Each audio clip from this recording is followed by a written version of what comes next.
Hello everyone. आज अपन आगे का पढ़ेंगे रैंडम वेरिएबल्स। ठीक है, अभी तक अपन ने सिर्फ इनके इंट्रोडक्शन पढ़े थे। अब मेन सिलेबस यहाँ से स्टार्ट है अपना रैंडम वेरिएबल। मेन चीज़ें यही पढ़नी है। सबसे पहले रैंडम वेरिएबल होता क्या है। रैंडम वेरिएबल का मतलब ये है कि अपन जब भी किसी की प्रोबेबिलिटी निकालते हैं तो उसका कुछ ना कुछ आउटकम मिलता है। मतलब कोई भी इवेंट है अपने पास, इवेंट है तो इसका कुछ ना कुछ आउटकम होगा। आउटकम को किसी फंक्शन के द्वारा रियल नंबर पर मैप कर दें तो वो कहलाता है रैंडम वेरिएबल। मतलब कोई भी इवेंट है, उसका आउटकम आया, अब आउटकम को एक रियल नंबर से रिप्रेजेंट कर दें तो वो रैंडम वेरिएबल कहलाता है। ठीक है, अब इसकी डेफिनेशन क्या है। If f is a random variable, R से डिनोट करेंगे और इज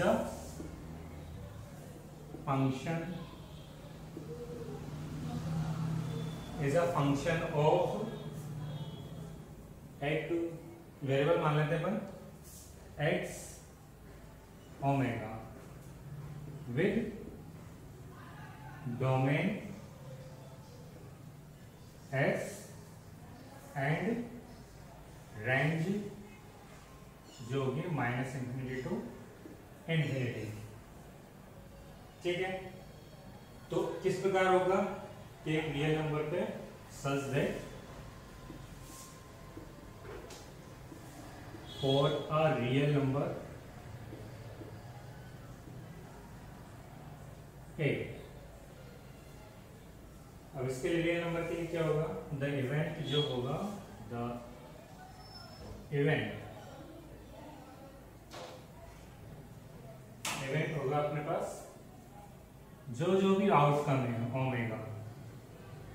कैसे ओमेगा, जो हमेशा ऐसे छोटा है।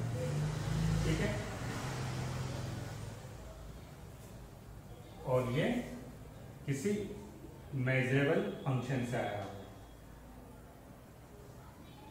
है। क्या मैं ये बताता हूँ, मेजरेबल फंक्शन तुमने ऑलरेडी पहले पढ़ चुका है लास्ट सेम में, इसलिए इसको बताने का कोई मतलब भी नहीं है, काफी बड़ा हो जाएगा।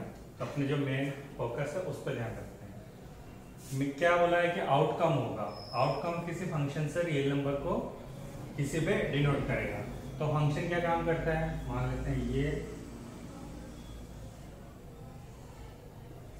एक फंक्शन है अपने पास f। ठीक है, सिंपल f है। इस तरफ क्या है, या x मान लो, कैपिटल X, फंक्शन f रहने दो। यहां पर इसको directly a random variable is a function. x मान लो, इधर क्या होंगे अपने पास, यहाँ ओमेगा, यहाँ क्या होंगे रियल नंबर्स। ये तो है कि जितने भी आउटकम आएंगे ओमेगा आउटकम है, उनको किसी नंबर पे मैप कर रहे हैं। तो यहाँ क्या, a random variable is a function of x omega. x omega एक फंक्शन है, इसका डोमेन अपन ने s मान लिया है, और रेंज जो रियल नंबर कहाँ से कहाँ तक होता है, -∞ टू ∞। तो एक रियल नंबर a पे वो कैसे एप्लीकेबल होगा, ऐसे कि वो सारे ओमेगा आएंगे जो इस a से छोटे हैं।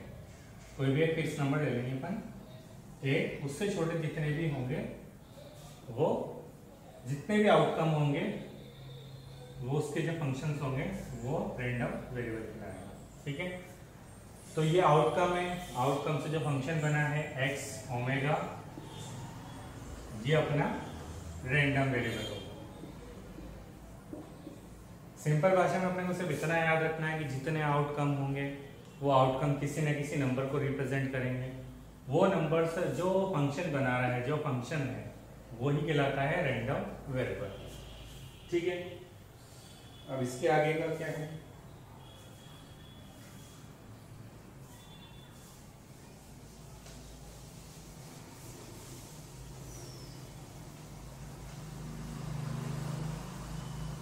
रैंडम वेरिएबल के बाद होता है डिस्ट्रीब्यूशन फंक्शन।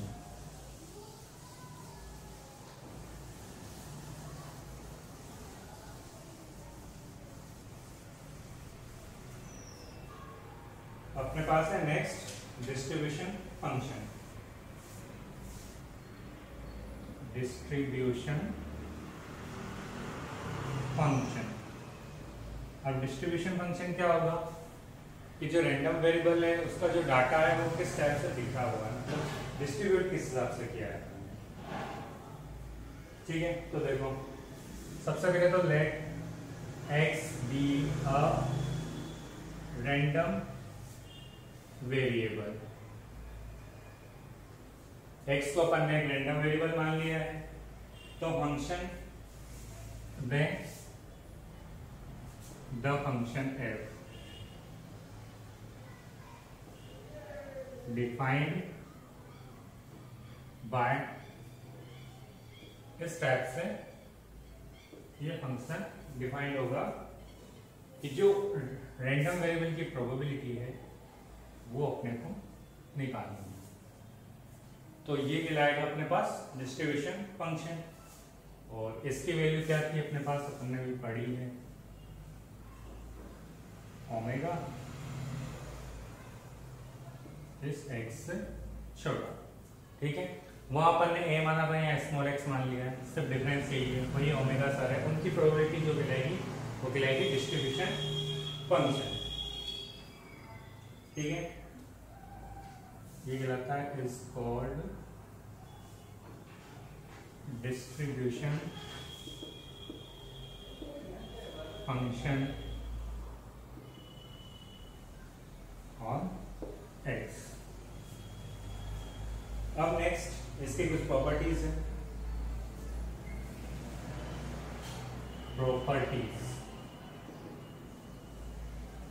प्रॉपर्टीज क्या होगी कि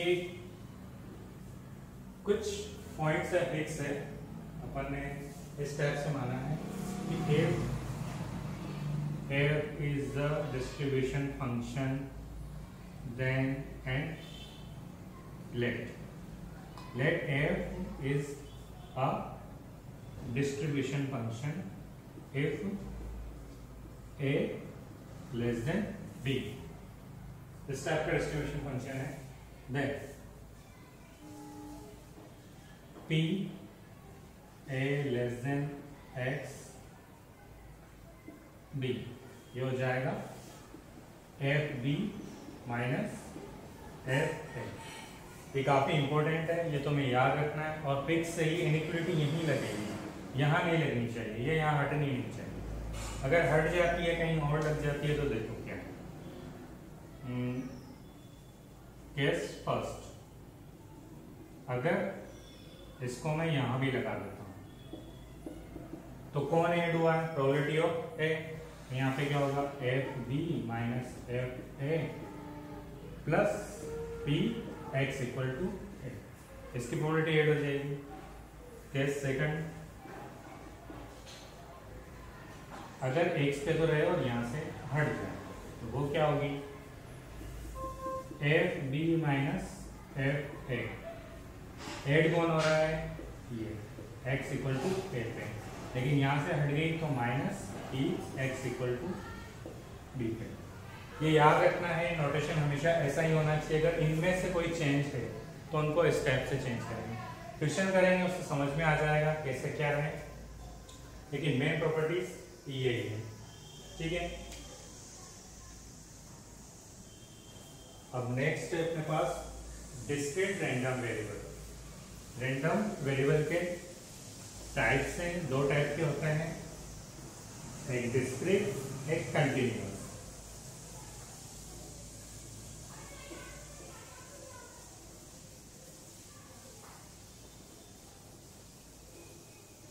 ईयरली वालों की ये सब एग्जाम में आता है, सेमेस्टर वालों के नहीं आता है।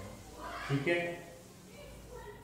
इसके दो टाइप्स हैं, रैंडम वेरिएबल,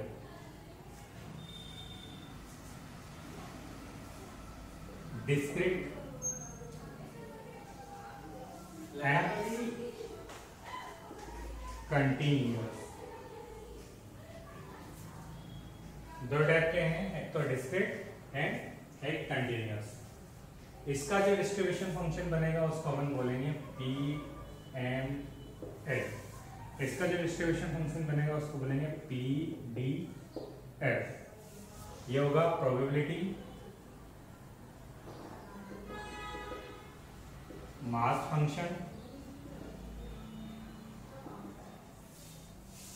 ये होगा प्रोबेबिलिटी, डेंसिटी फंक्शन।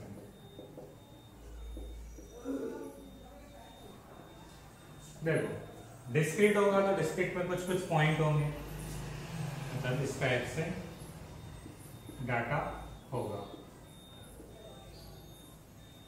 ठीक है। कंटिन्यूअस होगा तो एक रेंज के अकॉर्डिंग होगा, मतलब रेंज कुछ इस टाइप से होगा। अब देखो अगर फाइनाइट हो या डाटा हो तो अपन कोई भी चीज गिनी जा सकती है या इस टाइप से रखी हुई हो तो उसका मास कैलकुलेट करते हैं। लेकिन अगर जैसे तरल पदार्थ हो, लिक्विड हो, तो उसके अंदर क्या करते हैं अपन, डेंसिटी है। तो कंटिन्यूअस क्या होता है, लिक्विड की तरह होता है, और डिस्क्रीट जो होता है वो सॉलिड की तरह होता है।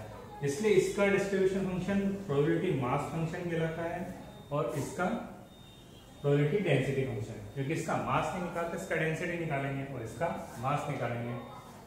सिर्फ यही है कि इसको तो कहेंगे प्रोबेबिलिटी मास फंक्शन डिस्क्रीट का, और कंटिन्यूअस का probability density function.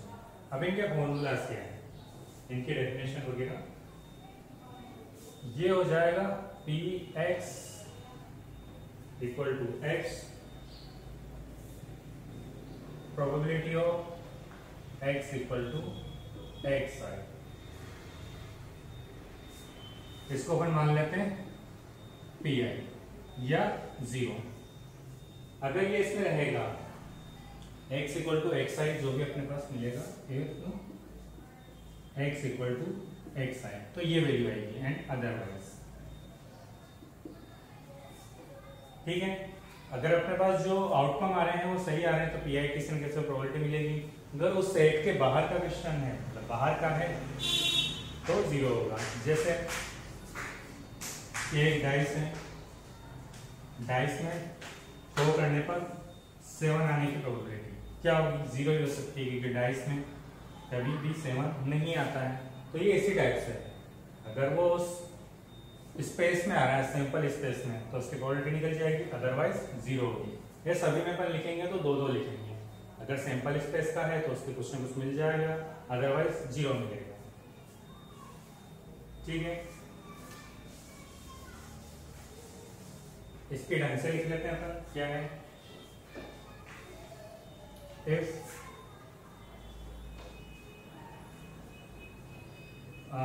x b are random variable and या फिर with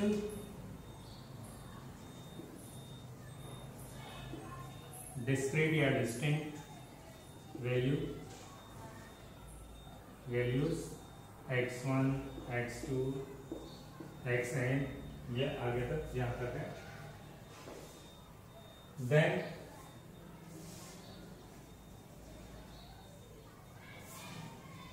the probability